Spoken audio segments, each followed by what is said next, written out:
पवित्र गुरु दिवस रे मु समस्त गुरुजन मानक भूमिष्ठ प्रणाम जनाऊछि।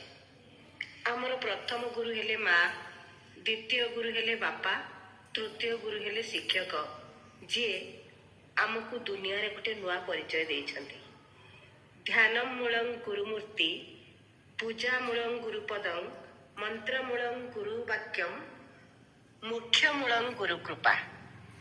गुरु आमको केवल पुस्तक ज्ञान दियंती नहीं, जीवनर सत्य मूल्य बोधता शिखाती।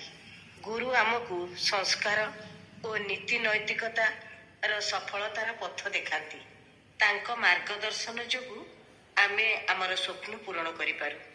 आस आज गुरु दिवस रे आमे संकल्प नेबा, तांकर उपदेश और ज्ञान को सम्मान जनाई गाइबा।